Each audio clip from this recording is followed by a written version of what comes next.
হাতে মাখানো আরও শিং মাছ দিয়ে মাখার ঝোল রান্না করবো। আমি এখানে আলু কুচি করে কেটে নিয়েছি, আর সাথে শিং মাছটা ছোটো ছোটো পিস করে ভালো করে ধুয়ে নিয়েছি। তারপর আমি কাঁচা মরিচ পেঁয়াজ দিয়ে দিব পরিমাণ মতো,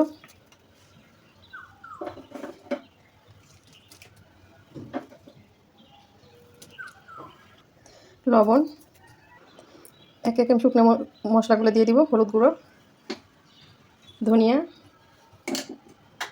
মরিচ গুঁড়ো। অবশ্য ধনিয়া গুঁড়োটা খাই যেন মাছের গন্ধটা না আসে, সাহেবের জন্য ধনিয়া গুঁড়োটা দিতে হয়। কাঁচা জিরা বাটা আমি ব্যবহার করব, এটার মধ্যে ভাজা জিরা দিব না, আমি কাঁচা জিরা বাটাটা দিয়ে দিলাম।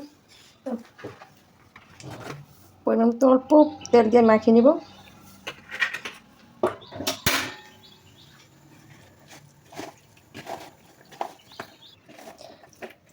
মাছ আলুর সাথে মশলা মেশানো হয়ে গেছে, কড়াই তেল দিয়ে আমি তার গরম হলে দিয়ে দিব।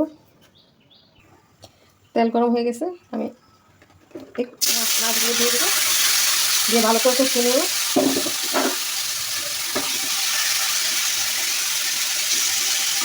তখন তেলে মাছ সব আলুগুলো ভালো করে ভেজে নেব, ভেজে তারপর কষানোর জন্য পানি দেবো।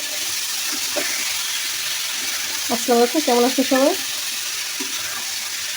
এই রান্নাটা আমার বড় জায়গা থেকে আমি শিখেছি, অনেক ভালো লাগছিল। আমি যে বাড়িতে যেয়ে দেখি যা রান্না করে আসছে, তারপর খেলাম, তারপর থেকে রান্নার ট্রেনে পড়ে গেলাম। অবশ্য ভাবির মতো অত ভালো হয় না, তা আলহামদুলিল্লাহ অনেক ভালো হয়। আমার বড় জায়গায় রান্না অনেক মজা। যখন ভালো করে আমি তেলের সাথে কষিয়ে নেব।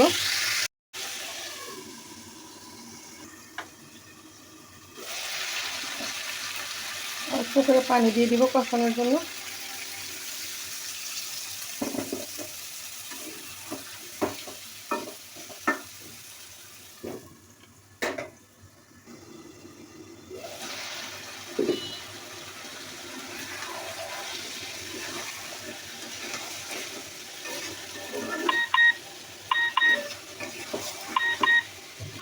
মাছ কষানো হয়ে গেছে, আমি এখন পরিমাণ মতো একটু ঝোল দিয়ে দিব।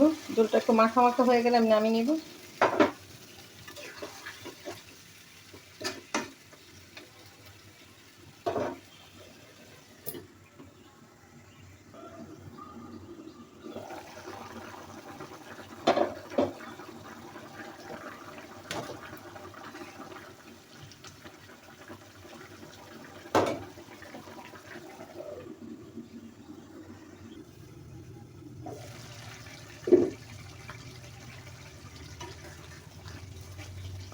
আমার রান্না হয়ে গেছে, এখন নামিয়ে নিব।